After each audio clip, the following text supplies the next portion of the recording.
Yes, I know. I'm so excited. I wanted to join. Me too. Maybe we could do that later. I know. Right? I hope so. So there was nature painting, I understand, and there was also photo curating.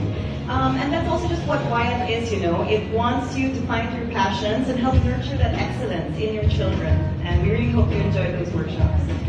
And today's launch is another way Wyatt continues to pioneer nutrition science to nurture children's gifts and talents.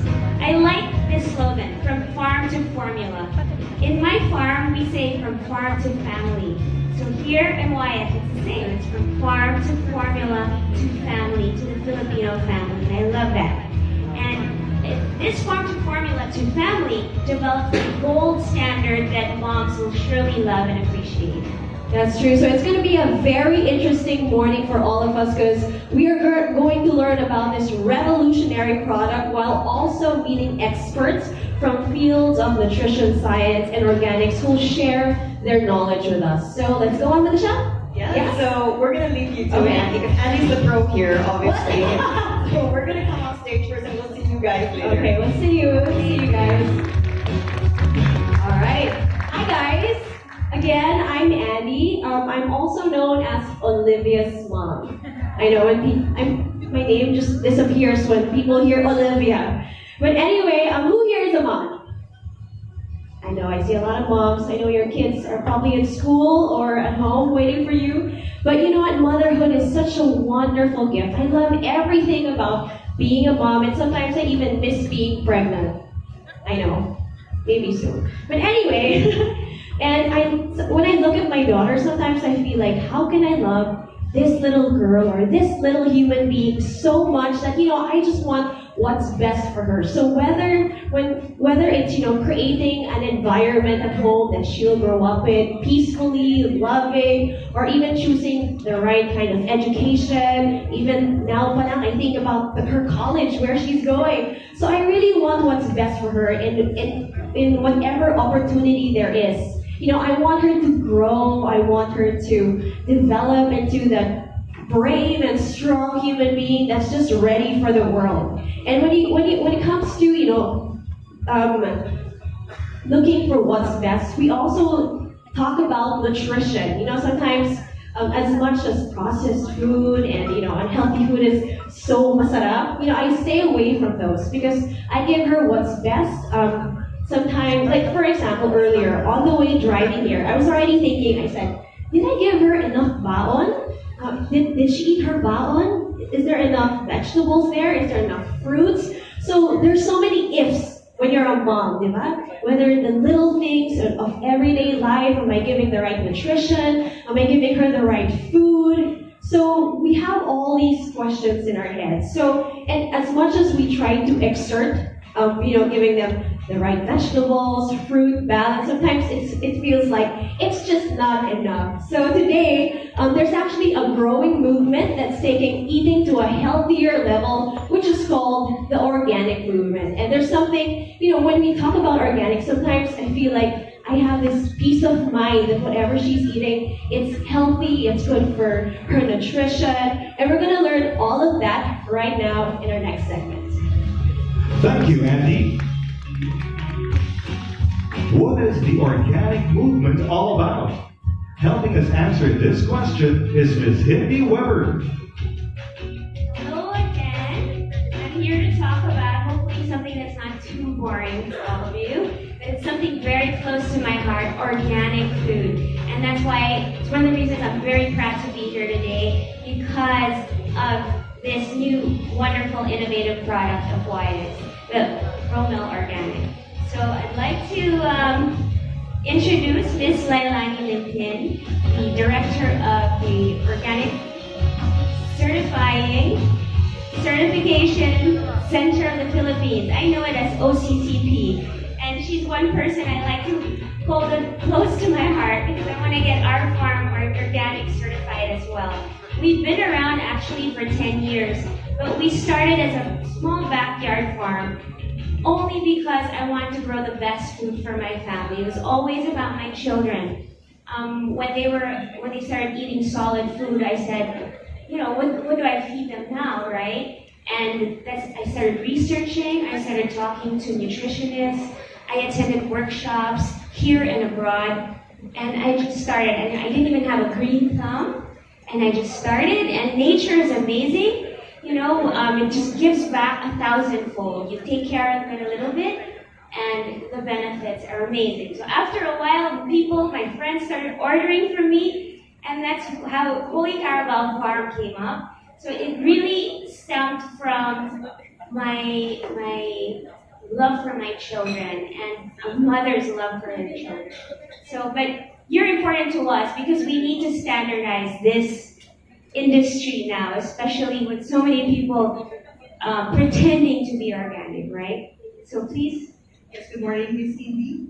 Good morning to everyone. Maybe it's good to first introduce our organization because most of the time we were asked like, who are you? We didn't know that you're existing. Well, OCCP, the Organic Certification Center of the Philippines, we are a standard setting body. We've been accredited by the Department of Agriculture since 2004, and we've been doing inspection and certification both for local and international as well. International. Yeah, we do for the US, EU, and Japan. Lately, we also entered into China and Korea. Just a start to do the expansion of organic certification, providing service to the International body already. Yes. And then we also do engage in our own research and advocacy because we're not just here to do certification and all. We have to believe, and we believe in our advocacy and what we believe in because it's more of a principle-based industry. It's not just anything that you do mechanical. Exactly. So next. So yeah, that's our organization. And maybe just a snap, a shot of where the Philippines is right now in terms of organic agriculture. In the slide, you would notice that most of the certified producers are into fertilizers because there is already an increasing production of organic crop production. Like in your case, you're already starting. No? Most of the farmers do that. They start on their own, learn what the standard is, and then they subject themselves to certification because the market is already there. We have a very mature market for organic products. Yes, we do actually. In all my travels, we're actually very advanced here in Black. And but sad to say, people doesn't understand or are not very much familiar of what organic is and what to look for a product when you say it's really organic. So yeah. That's it. When we started 10 years ago, imagine, there was not too many people knew about organic, so a huge part of our work involved educating people, educating the families and the moms on why is organic really better. So we spent a lot of time and energy and money trying to educate people, and so it's not really simple because it's principle based. It's not really easy also to understand. So most of the time when we were asked what organic agriculture is, they will always boil down to the definition of like anything that's carbon containing is organic. But that's not how we define it in the industry. Organic is really a process on what you have mentioned, starting from the seed. it's a holistic approach. Exactly. So how you prepare the soil, how you take care of everything. That's organic agriculture. So with that, we adopted the definition of ICOAM with the basic four principles in their definition. One is the soils, ecosystem, and people, which actually relies on the ecological processes, diversities, and cycles adapted to the local conditions. Because it's really important that what we eat is what we produce locally. Yes. When I started, a lot of the textbooks, and like, this doesn't apply here. When I would apply it to our farm, it wouldn't work. So we had to learn on the ground. Yeah. And then, of course, organic agriculture is also based on tradition, innovation, science, and also we push for fair relationships. It's important also to consider the people working in the industry, not only the key people behind it, but everybody. Everybody, Yeah. including the animals, which is why I prefer organic milk, because I know that even the cows are treated well. They're treated humanely. And that's very important to me as well, because I don't want to be giving my children, they love animals so much, and it'd be good to give them milk that they also know where it came from and that the animals were treated humanely. It's what we say quality of life. Not only for the quality of life the people who consume it, but Correct. also the animals, And where the, you get it. and the people who grew. Yeah, who take care of them. Yes. It's supposed to be part of it. So this is one of the reasons I explain to people when they ask me, why is organic food more expensive? Right? You get asked that a lot, I'm sure. Yes. Would you care to explain that a little bit? Well, it's expensive because one, you give more effort to it. As I mentioned, it's not a mechanical thing. Effort equals love, a lot more love. You take care not only of what you produce, but you also take care how you produce it. Like for example, you don't want your soil to be polluted with synthetic chemicals and pesticides. That will actually lead to water pollution and then or contamination like nitrates, and then you will drink the water, and then the ball starts rolling And it goes back to you. Exactly the point. So that's why it's expensive because you pay extra for the extra effort being provided by the farmer, not only for themselves, but also for the planet as well. So that's why it says that's a little People, bit planet, and product, right? Exactly. So you really fully understand now the word. So most of the time, yeah, we say it's organic, it's traditional, it's natural, but it's never the same. Yes. So when it's organic, it's really principle-based, and to set it aside, it also has a standard. Yes. From the production of the seeds, what seeds to use, or for the animals, what type of breeds, and then how would you grow them, how would you treat them if they are sick, etc. These are all written in the standards. So be careful with those trendy terms because they don't necessarily mean they're organic, Yes. right? If you say natural, Yeah. right? Because if you say it's traditional, you just say it's more related on the norm or the culture, how it was produced, but it's not really meaning based on what is being required by the standard.